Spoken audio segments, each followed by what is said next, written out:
Ayan. Hello mga ka-OFE. Wonderful greetings sa ating mga viewers worldwide.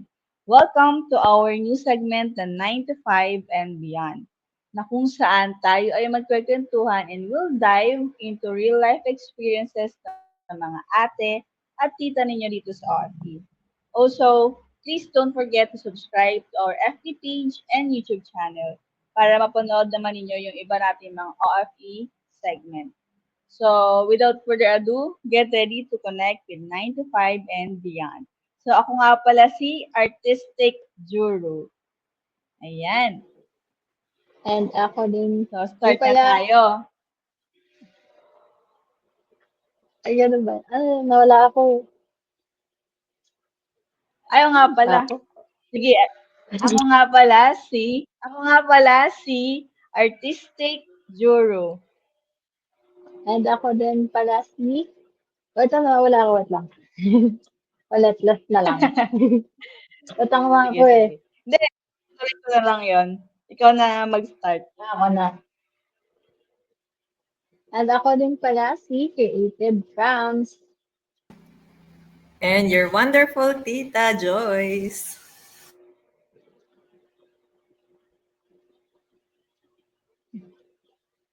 Ako pa pala.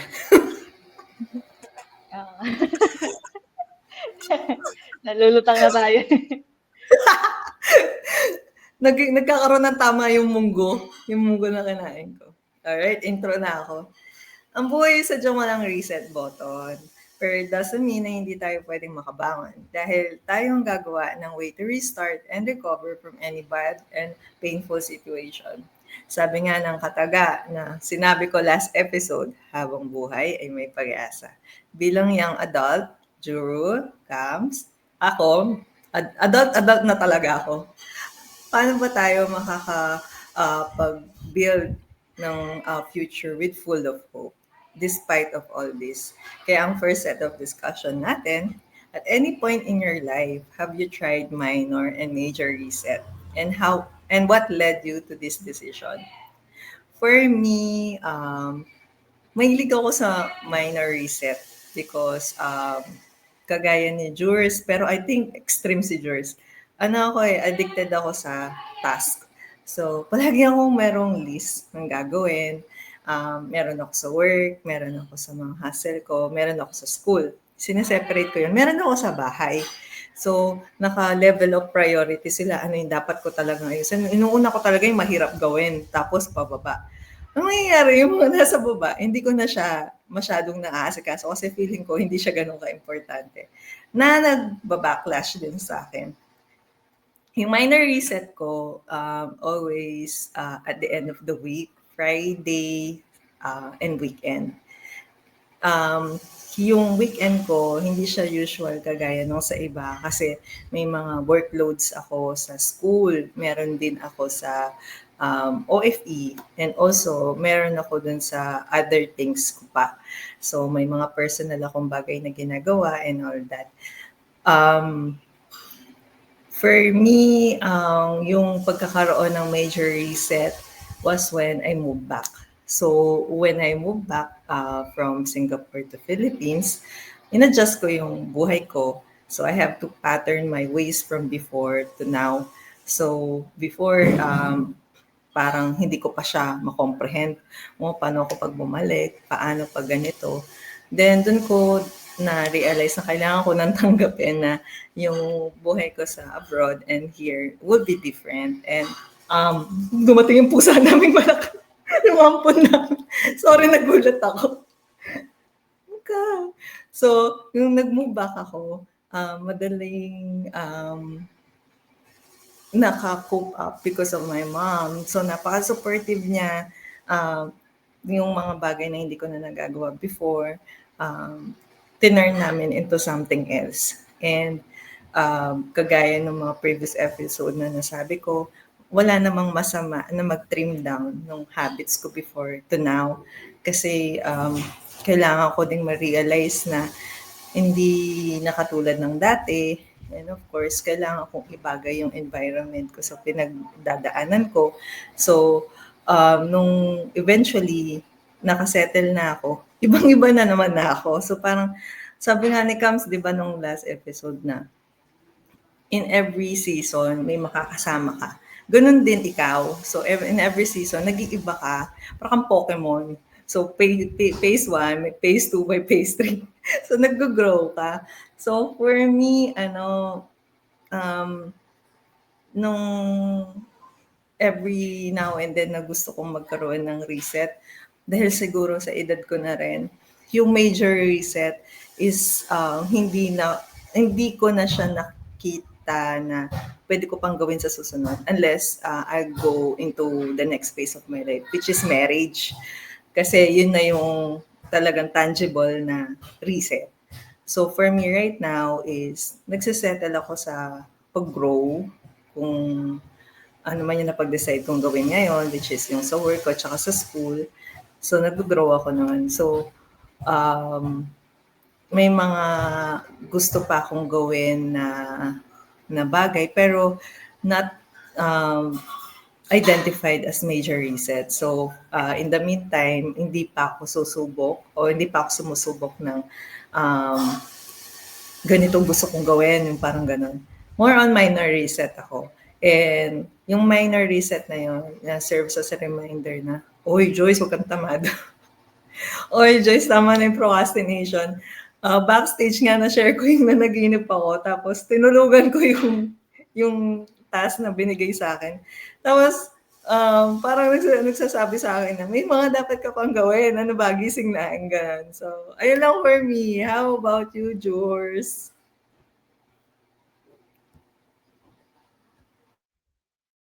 Ayan. So, sa'kin ano, yung minor and major reset sa life parang more than once. Siguro gawa nga ng business kasi yung path ko. So, nung una kasi nagsisimula kami, sa bahay lang kami. Pero, malaki naman sa bahay, parang nagawa naman yung purpose niya. Pero kapag kasi siyempre nasa bahay ka, ayun kasi yung comfort zone mo.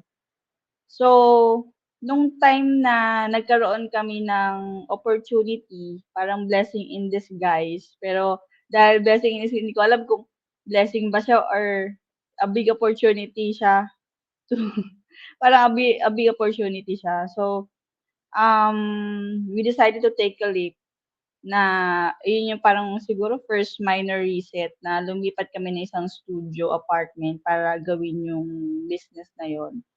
At that time, yun nga, parang it felt like blessing and big opportunity.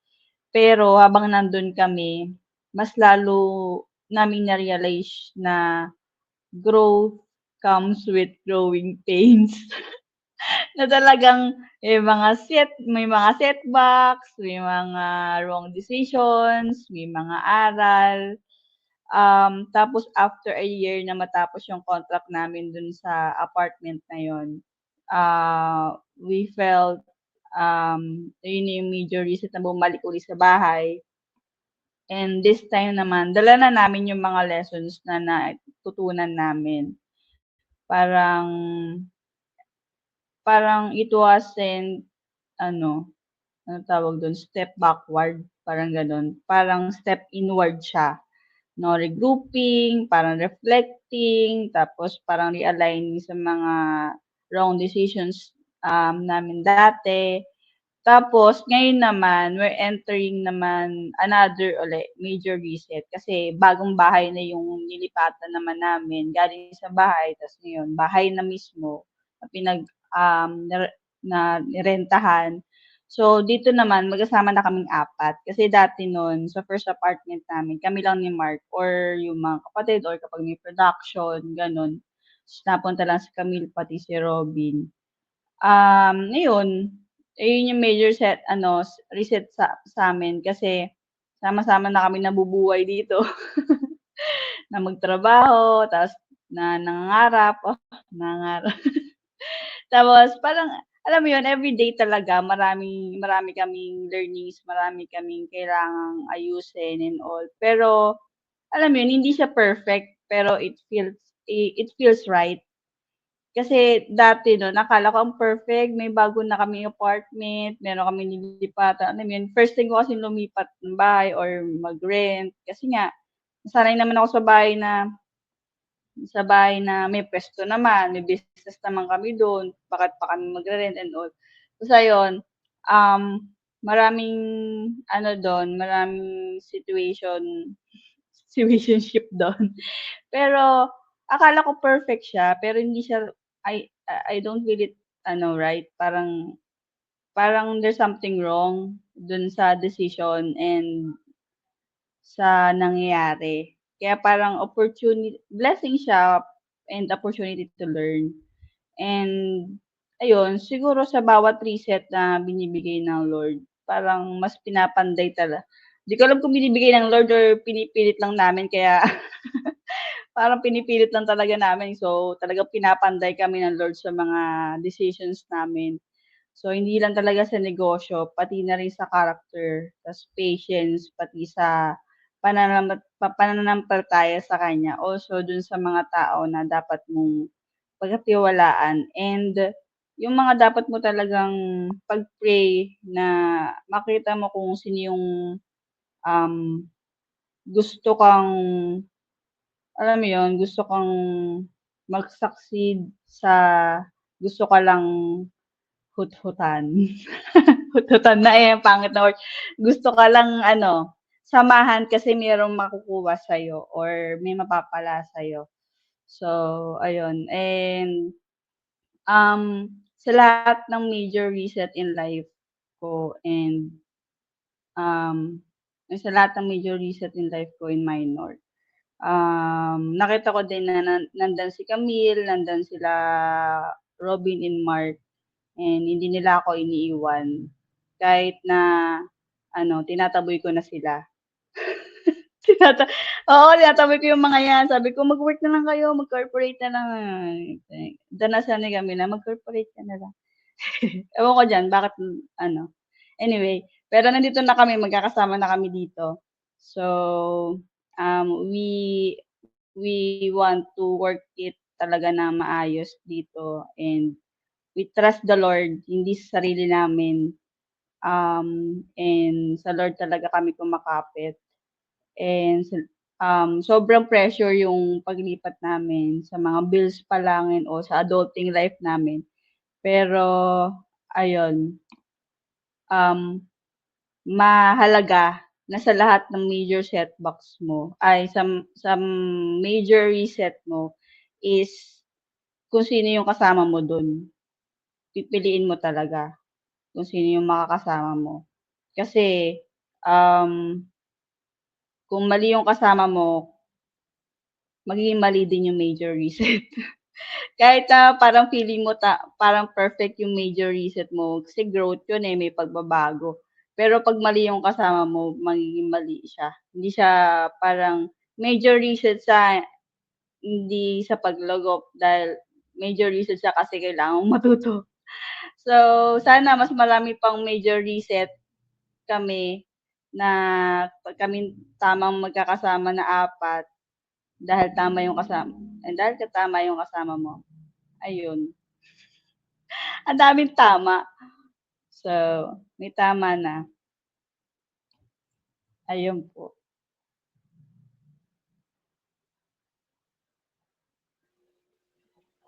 Ayan, thank you so much, Ate Juro, for that.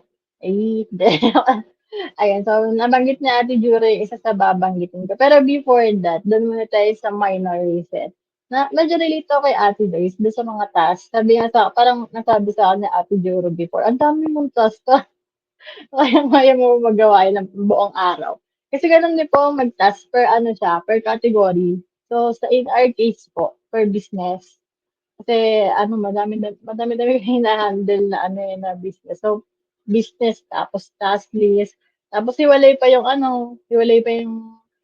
gagawin mo sa bahay, maglalaba ka ba, maglilinis, tapos sa case ko pa, magpapaalipin ako sa mga pusa ko, gano'n. Eh, kasama siya sa task list mo, sobrang time consuming. So, na ano ko yun, na medyo nakaka-relate ako kay Ate Liz. Talagang may mga task list kasi na parang pili mo puwede na rin bukas.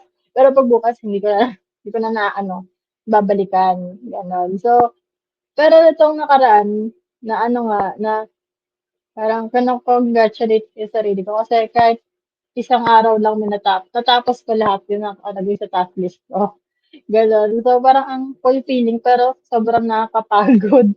Drain na drain talaga ako as in, pero masaya ako pero drain ako, gano'n. So, siguro reminder din talaga sa mga reset, yung pagre-reset din talaga ng task list. Minsan po kasi ano, eh, kinakalimutan ko na sila, dine-delete ko na.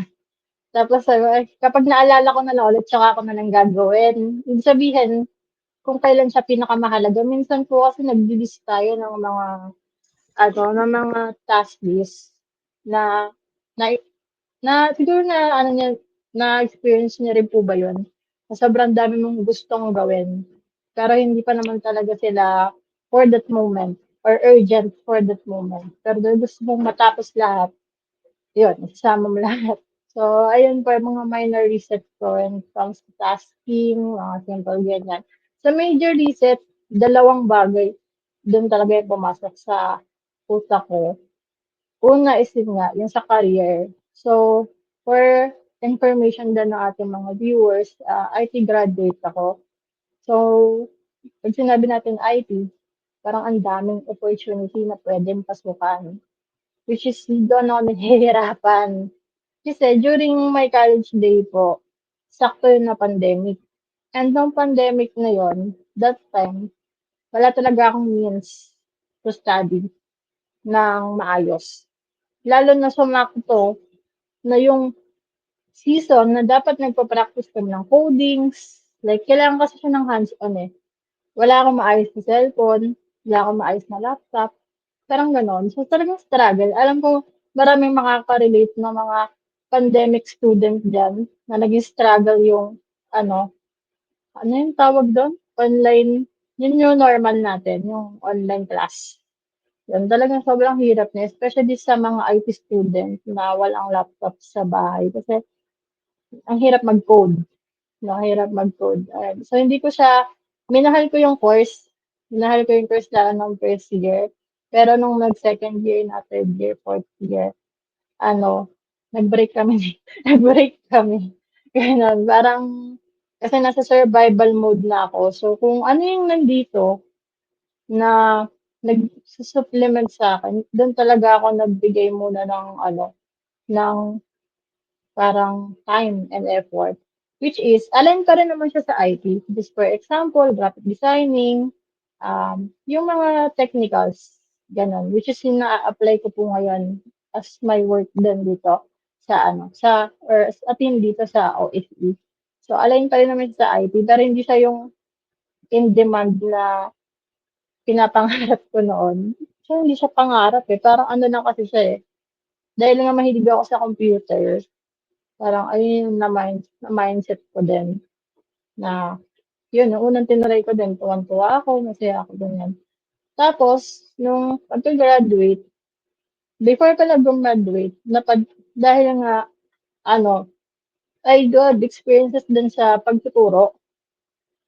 Nag-teacher din ako, online teacher, ESL, English, second language yon sa mga Japanese, tsaka Chinese student. Minsan may mga Korean, mga Thai, gano'n.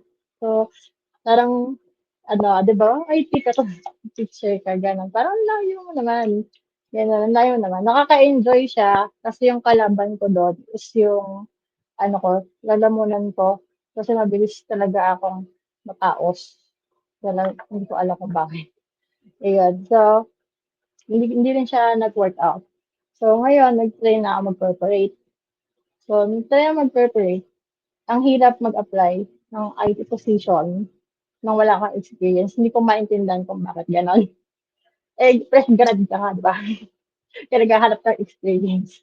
Yun na, alam mo, relate yung fresh grad nga, naghahanap ka ng experience. Yan. So, yun, nahirapan ako sa ganon. At the same time, yung living situation, kasi mostly sa mga IT company is nasa Manila. So, if magma-Manila ako, kailangan ko din mag-rent doon or kaya mag-aano ako, babalikan ako dito sa Laguna, gano'n. So, sobrang ano, hirap. So, pinili ko is yung malapit. Which is, ang hinanap nila, IT pa rin naman, pero yung position ko kasi is more on admin sa registrar, which is na-enjoy ko siya. Kasi nga, mahilig din ako sa mga admin-admin na data entry, mga pag-aayos ng mga files ng mga student, gano'n. Basta school setting, since meron po ako experience sa pagiging student leader. So, okay siya sa akin. However, during that time, doon na pumapasok ng mga what if ko. Kasi nagiging stagnant na ako eh. Alam niyo po yun, kasi repeated task po yung task mo sa office.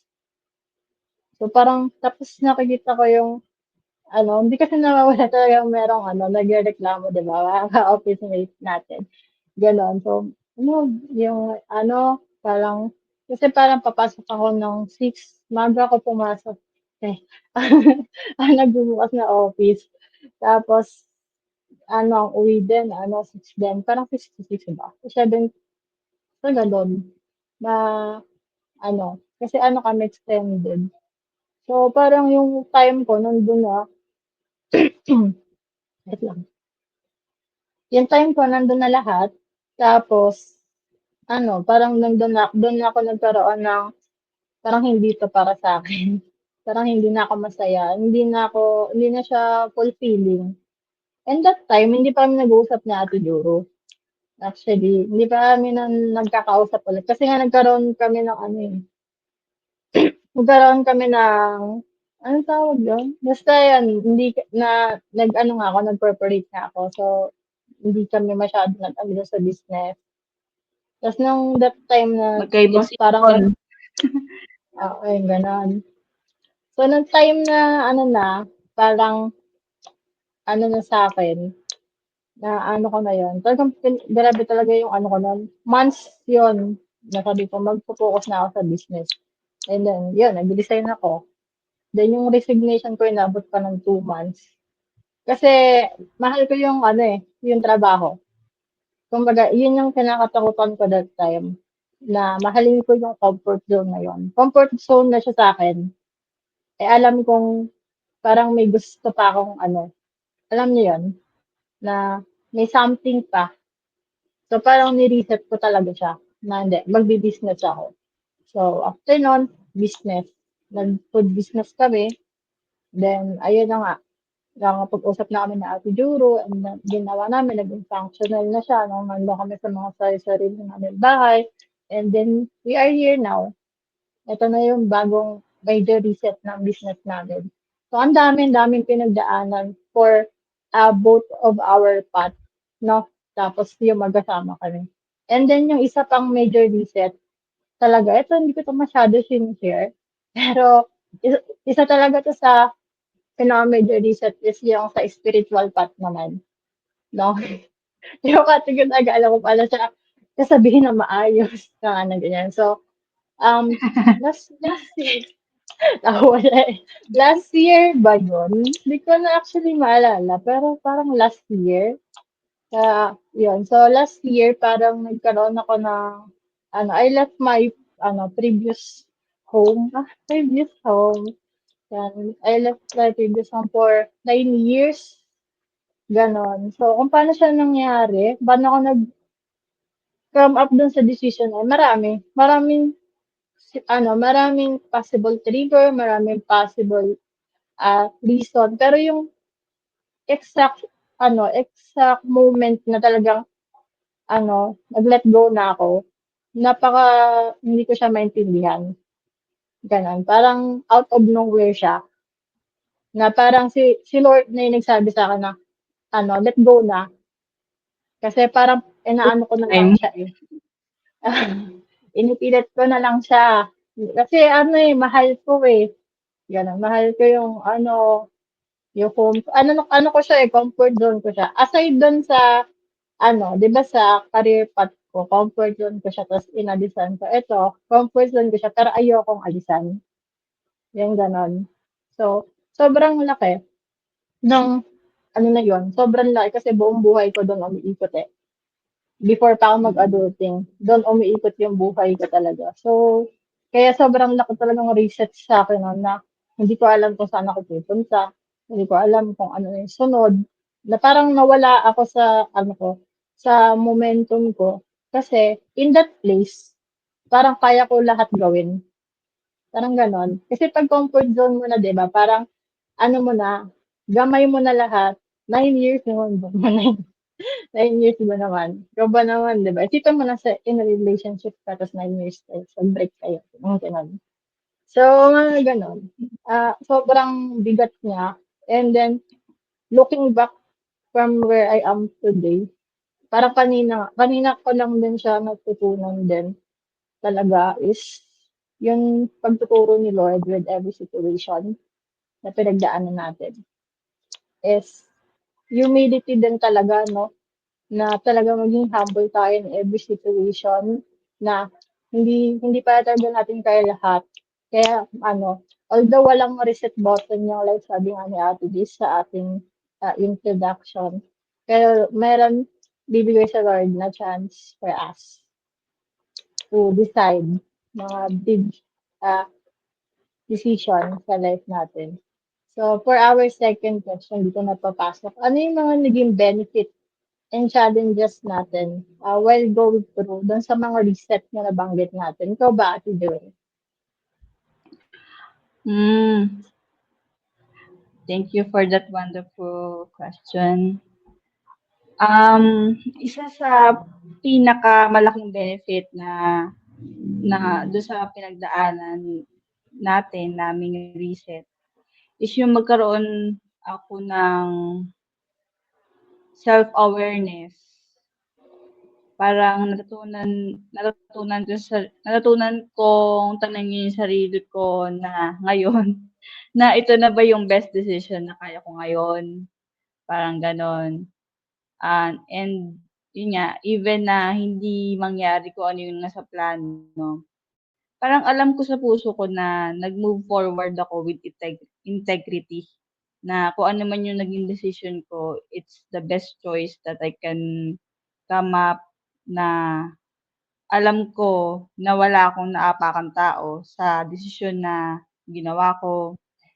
Um, Parang ginawa mo yung makakaya mo with the resources and wisdom you had.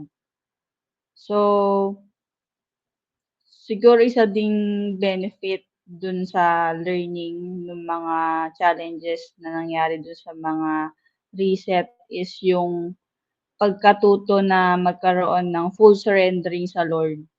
Na yun nga, sabi ni Camille na talagang trust sa Lord, yung faith talaga, talagang nagkakaroon talaga ng malalim na faith sa Lord sa mga ganong major setback, major reset. Kasi hindi madali kapag parang binabalik ka sa simula. Parang, alam mo kapag binabalik ka doon sa nangyaring yun na ayaw mo, ibig sabihin may kailangan ka pang matutunan. So, pero dahil do'n sa mga naranasan namin na mga yon is dahil sa grace ng God is kahit sa gitna ng mga yung pagkalito, mga yung mga pagod, mga kabiguan, lalim kabiguan, may purpose pa rin. Sa bawat nangyayari may purpose pa din, may mga tinuturo pa din siya. Tapos yung mga challenges din ano, isang isang benefit is yung opportunity na maramdaman yung emotional weight. Parang ewan ko, parang grateful ako, na nagkaroon ako ng opportunity to learn, hindi lang physically, mentally, pero emotionally din, na nagkaroon ako ng opportunity na maramdaman yung emotional weight na yun. Na magkaroon nga ng back to zero, mga gano'n. Kasi nagiging ayun nga, tama nga si Camille, na nagiging humble ka sa lahat ng ng pagkakataon. Kasi kapag 'pag ayun nga, mararamdaman mo na yung success, nandun ka na sa, punto na kasi ang success biglaan lang minsan, pero hindi mo alam, eto na yung success, minsan bigla kang nagiging viral, minsan biglang ang daming orders, mga gano'n. So, kapag dumating na yung point na ibibigay na yun sa'yo ng Lord, ano, ready yung emotion mo, ready yung character mo na you are humble. And ayun yung talagang pinapasalamatan ko sa Lord na I am grateful na, pinadaan niya ako sa mga gano'ng sitwasyon, sa mga gano'ng tao. Kasi nagkakaroon ako ng humbleness, kasi wala talagang talo kapag humble ka, eh. Yung mga siguro yung mga humble na tao lang yung naging mayabang bigla. Kasi hambog ako dati. Mayabang kasi ako dati. So, ano, I hate myself noon. So, ayun. So, I'm grateful na pinadaan ako ni Lord sa mga gano'n kasi, um, dahil do'n kahit na may mga doubts, may mga second guessing decision, um, tapos yung may adjustment ka pa sa mga bagong setup, sa lugar, sa dynamics, sa mga nakakasama mo, tapos dun sa mga financial pressure, sa mga limitations mo. Pero sa gitna ng lahat ng yun, mas lumalalim ka sa faith mo, sa trust mo sa kanya, mas lumalawak yung understanding mo sa tao, sa sarili mo, pati sa buhay, kung bakit ka nabubuhay ngayon.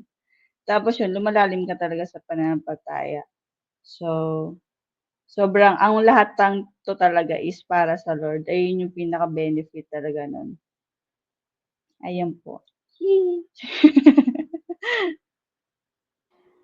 And thank you so much, Ikaw, Ate Ate Joy. Joy. Ay, ako na pala.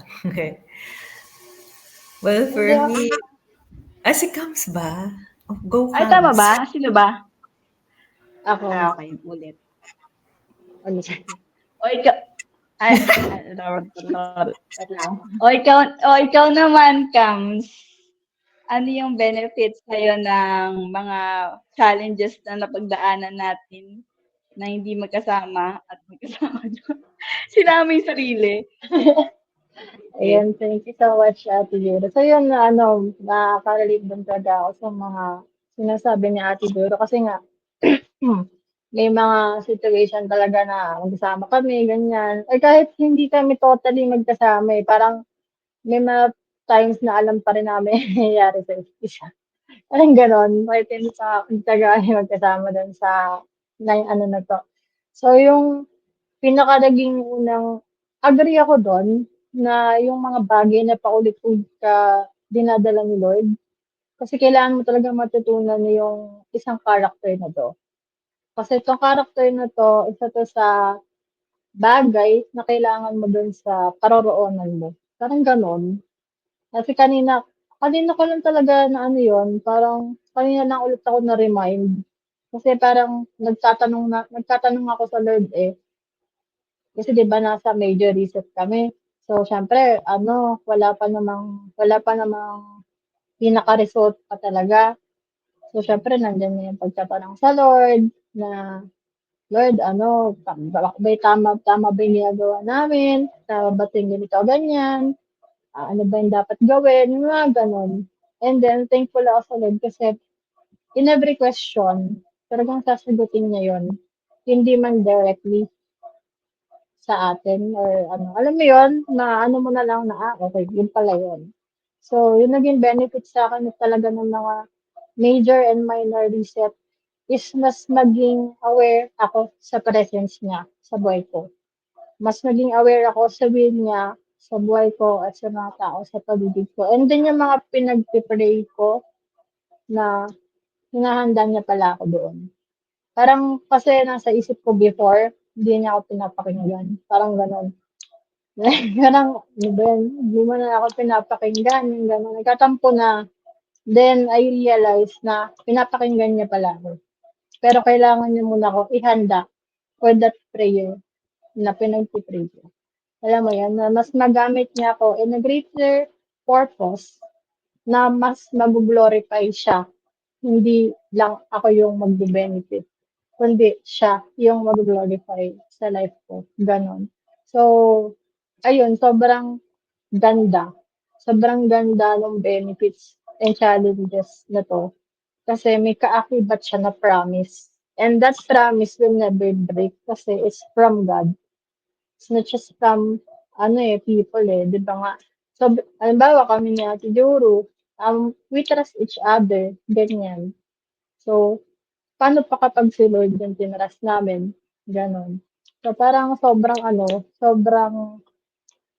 nun, comforting kasi nga kapag nag-reset, uncomfortable season yun, eh, hindi masaya. Kasi back to zero nga sabi ni Ate Joro, paulit-ulit, minsan nakakainis yun, eh, ulit-ulit. Nakaka stress, gano'n. So, but thank God kasi binigyan na tayo ng opportunity to go through it all. So, ayun po, Ate Joyce, ikaw po ba? Ano po ba yung benefit ng challenges nitong mga reset na to sa inyo? Grabe 'no, kung paano kayo ano, hubugin ng inyong experience and how well-rooted you are with your faith. Ang ang babata niyo pa. Grabe lalalim na ng mga ano ninyo, hugot ninyo.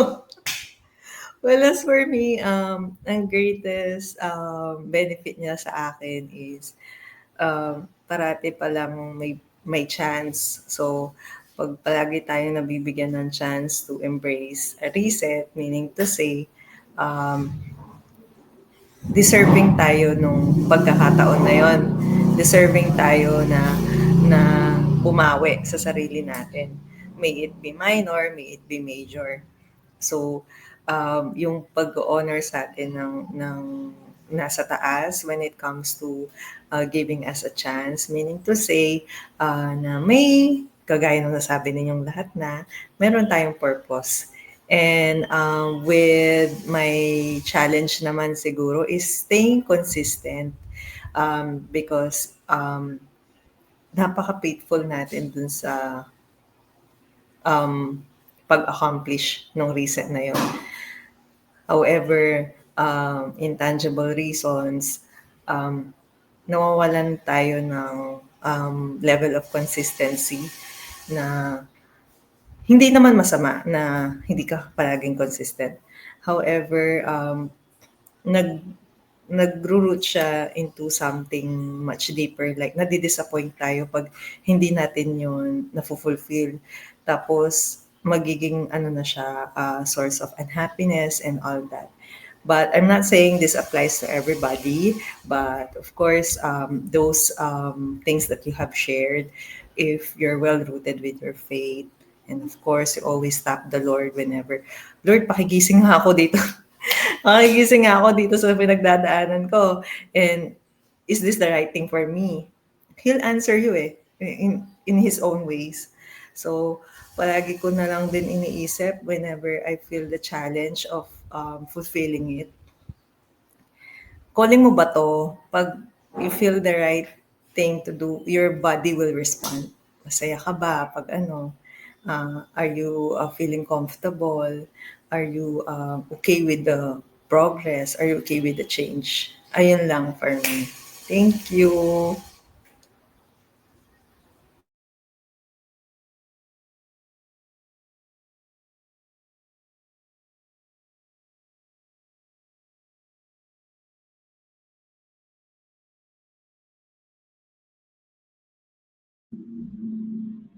Nawala yung mic ko.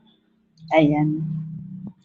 Ayan, thank you very much, Ate Joyce and Camille and myself sa shinare natin ngayon. So, sobrang nakakatuwa yung mga sharing natin sa lahat ng episode natin ngayon.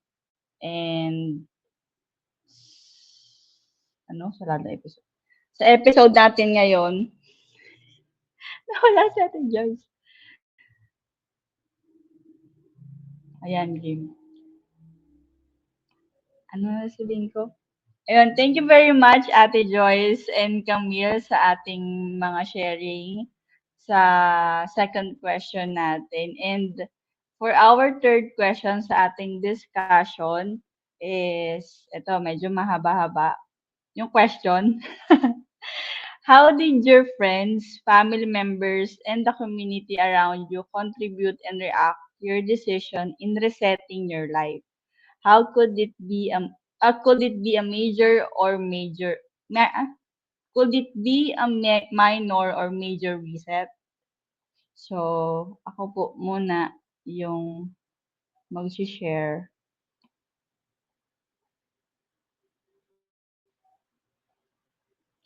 Ayan. So, nakalimutan ko yung sasabihin ko. Hindi, ang dami ko kasi sasabihin eh. Joke. Ano sabihin? Hindi, I've learned na may ED, I've learned na ano, involving yung people sa, ulit? Ano nga ba yung grammar dun? Ayun.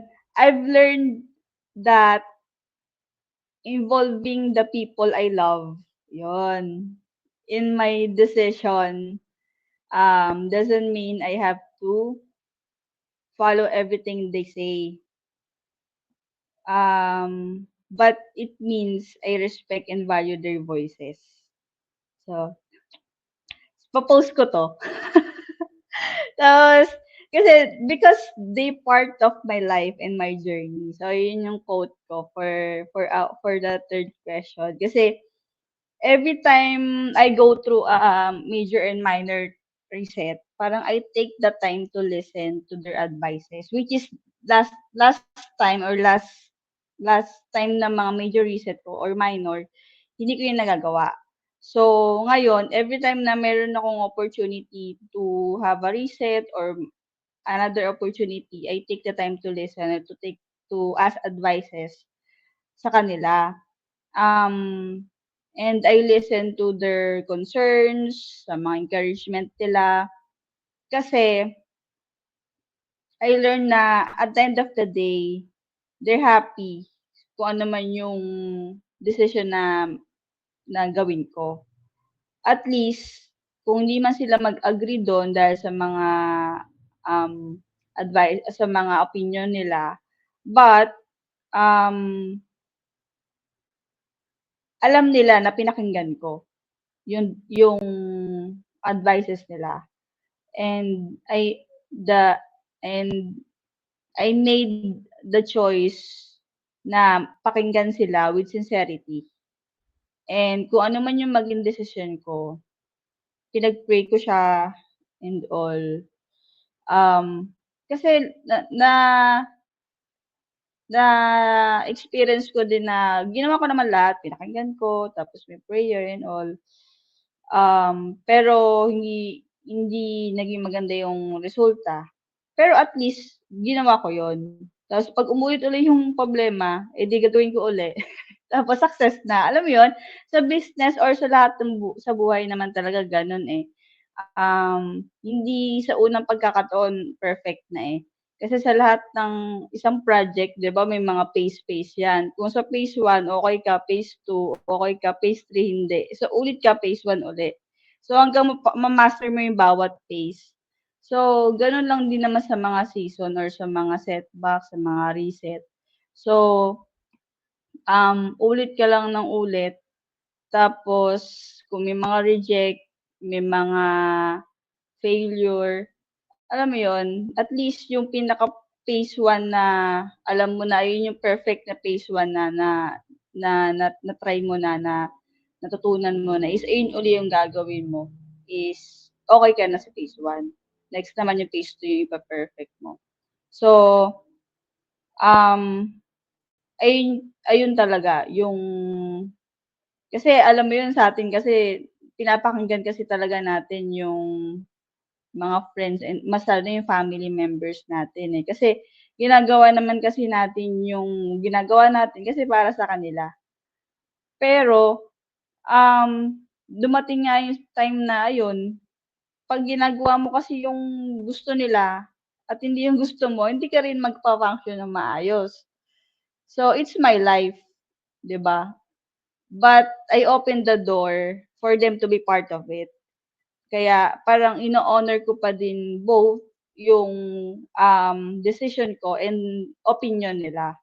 And also, first is yung or on the last and first yung God, yung yung bibigay niya sa'kin ng wisdom or ng final verdict, final verdict kung ano ba yung maganda. Kasi sa prayer talaga hindi mo ano, I mean yung sagot ng Lord hindi madalas malinaw. Pero siguro dahil hindi din kasi malinaw yung prayer mo. So sabi nga ni Camille, ano, sabi ni Camille nung devotion namin, sabi, "Lord sabihin niyo po sa'kin," ano sabi mo, "Sabihin niyo po sa'kin yung ano, yung detailed na sagot kasi bobo po ako." Parang gano'n. Yung sabihin niyo po sa'kin yung maiintindihan ko Lord, mga gano'n. So, hindi ko pa na-try yun, yung gano'ng prayer. Pati sabi ko din dapat pala ang prayer detailed na we have, the power naman talaga na mag-plan and i-detailed yung plan tapos i-surrender mo yun sa Lord kung yun yung maganda para sa kanya and para sa will niya sa buhay mo is yun, mangyayari yun sa buhay mo ng hindi mo inaasahan na hindi sa kakayahan mo. So, mahalaga talaga yung, siguro mahalaga talaga yon yung, um, na magkaroon ng contribution yung family and sa community. Kasi yun yung hindi ko nagagawa last time na nagkamali na nga ako, parang I feel disappointed kasi nga, um, alam kong mali ako, alam mo yun? Pero kapag, tinake yung advice nila tapos nagkaroon ako ng decision, kung magkamali man ako, it's part of the journey and nagkaroon alam mo yun, alam nila na, ay naging part din naman ako niyan nung failure niya. Kung naging success man ako, naging part din siya ng success ko. So, ayun. Yun yung naging contribution and mahalaga yung contribution ng bawat isa. Ikaw naman, Camille. Ayun, thank you so much, Ate Jero. Actually, medyo relate ako. Dito sa question na 'to, medyo 50-50 ako, 'no? Kasi sa wait lang. So, 50-50 ako sa question na 'to. 50-50 na nasaktan, at 50-50 na grateful, gano'n. So, both major reset, career path, and spiritual path.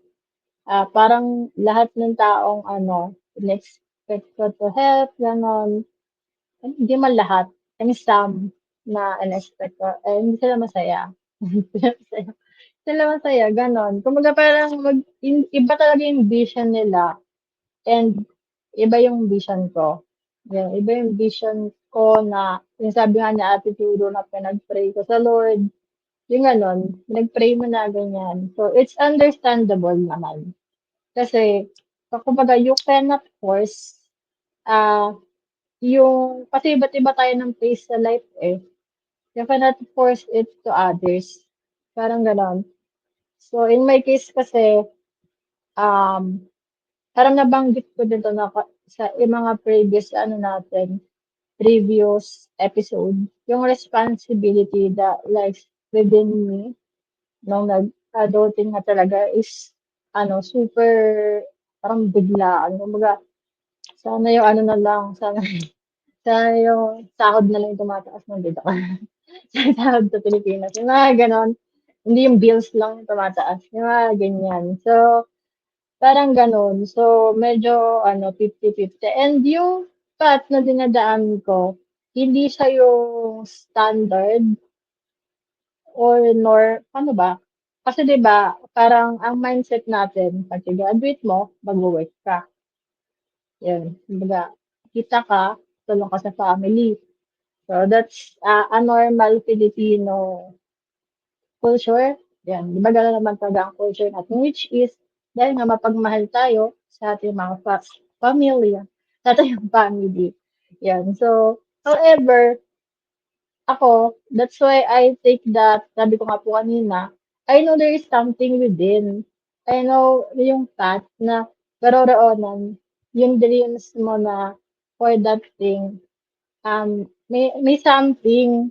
Kaso syempre, yung pagdadaanan mo na yon, hindi talaga sa lahat ng oras may ano, may bunga, ganon.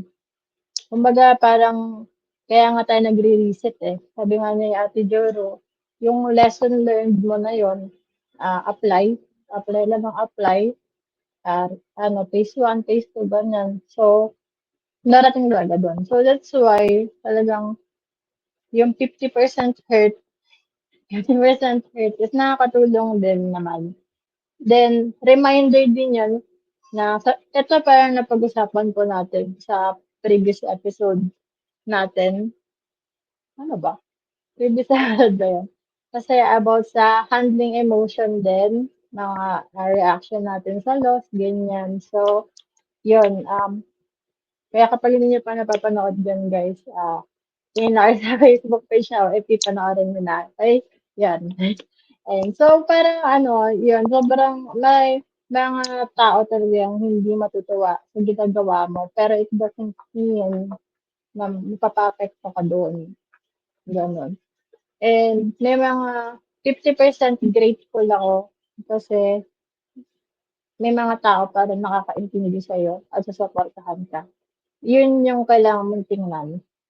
Yun yung kailangan mong pag-focusan.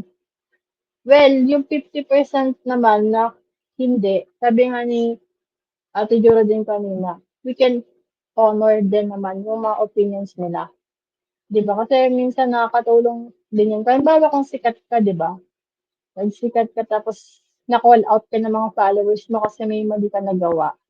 Then, na-realize mo, oo nga, mali nga pala. Halimbawa, vlogger ka, mali nga pala yun na content ko na to, napaka-insensitive. So, you learn. You learn from it.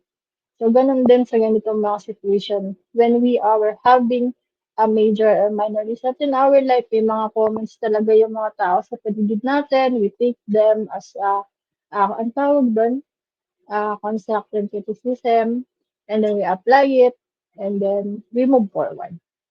We move forward first. But dapat yung basis talaga ng decision natin is based first of all sa will ng Lord at kung ano talaga yung ano niya, ano talaga yung pinag-pray mo.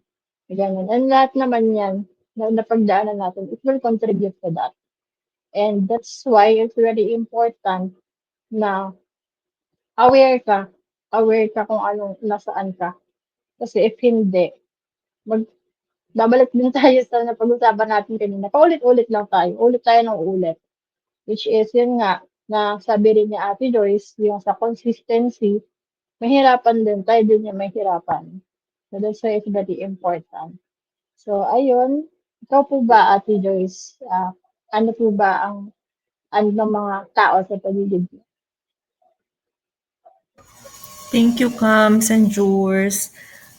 Napaka-loving ng mga people around you, no? So, um, alam nyo yung natutulong nila sa inyo. And of course, sila yung kasama ninyo while going through that. Especially nasa isang community kayo. So, you're blessed with that. And as for myself naman, directly kasi kasama ko talaga is si mama. So, napaka-supportive ni mama sa akin. Even my relatives as well when I did not, but actually, I have welcomed the my major reset in my life. Yung nga bumalik ako dito. And even though hindi ko nakasama yung mga friends ko during that time because it happened during pandemic. So, we kept in touch until now. So, yung idea na kung pwede ba akong bumalik ulit ng Singapore and all that, it's always an idea pero ayoko na siyang gawin because I'm with my mom na. So, hindi naman kailangang pang bumalik doon sa Singapore. Kaya I have decided to stay.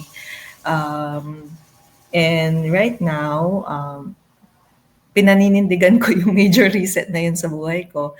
because I am surrounded by people who cares for me, who check up on me, and who supports me all the time. And of course, kagaya din na nabanggit ninyo, malaking factor sa akin yung mas napalapit ako kay Lord when it comes to my faith. Kasi before talagang pagod ako eh. Alam niyo yung, sa totoo lang, to be honest, wala akong time na mag-pray. Kasi operations ako sa hotel. So, physically tired. I didn't have much time to pray. Para bang gigising lang ako para lang kasi papasok na ako. Ngayon kasi, dahil much, tawag nito, ramdam na ramdam ko yung bahay, papasok sa work, tapos school. Parang nagkaroon ako ng fantasy world ko. Para sa akin, fantasy siya. Kasi, may mga villains, may mga villains along the way. At saka meron din akong mga friends along the way. So, yung mga villains na yun, hindi sila particularly as a person, but it could be situations na nagpapatamad sa akin minsan o kaya nagda-doubt, nagko-cause ng doubt sa sarili ko. And meron din talagang actual person pala. I have to take it back.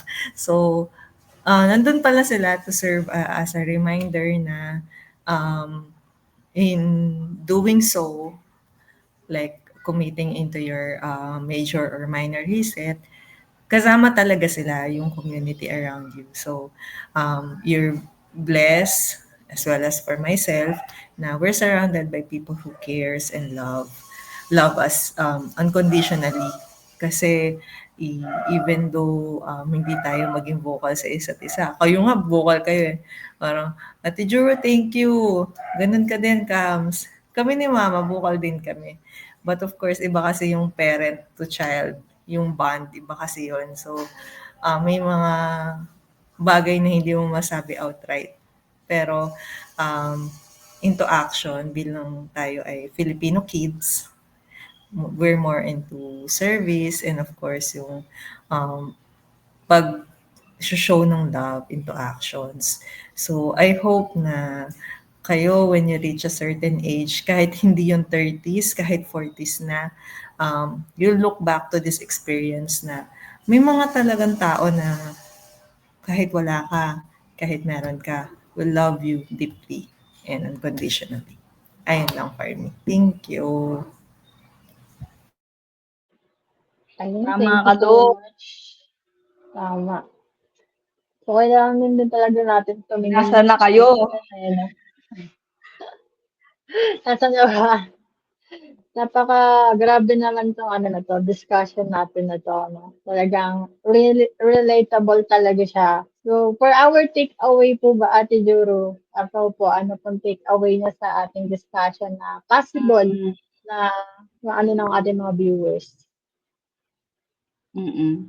So, my takeaway today, our video today, is I've learned that every reset, whether minor or major, is a ulit. Ulit. So, I've learned that every reset, whether minor or major, is a chance to grow with self-awareness, to choose with integrity, to surrender to God fully, and to walk with the people I love by involving them in my journey, while still honoring the path He uniquely set for me. Oh, post ko yun mamaya. Just, Ayan, thank you so much. Grabe, ang laman naman nun. Ang daon na. Parang ano, parang pastil, no?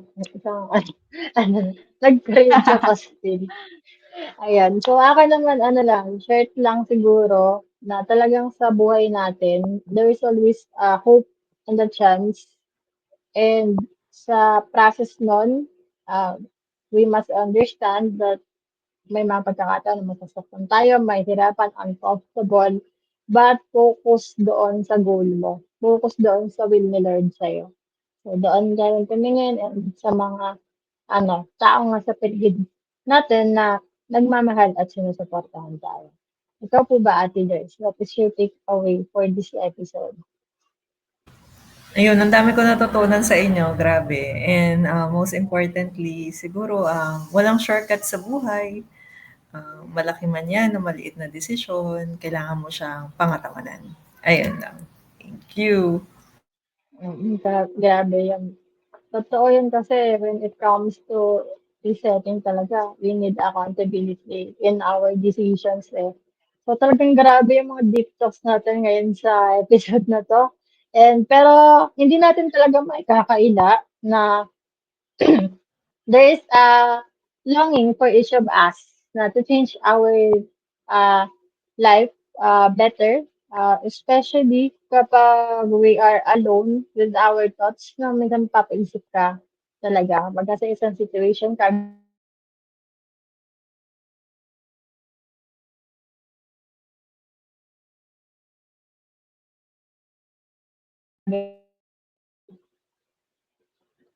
ayun, cut. Doon nawala yung internet. Tuloy ka na. So, kung may gusto man tayong baguhin, as long as we move with good intentions and pinaprioritize natin yung inner peace natin, before leaping to anything that involves major shift in our life. So guys, ka-OFE, dito na nagtatapos ang ating fifth episode ng ating 9 to 5 and beyond. Abangan nyo kami ulit, ang mga ate at tita nyo para sa next nating chikahan at banding. And of course, huwag nyo kalimutan mag-like, follow, and subscribe sa ating mga social media accounts ng OFE. So, till our next episode, paalam ka OFE! Bye-bye. Bye-bye.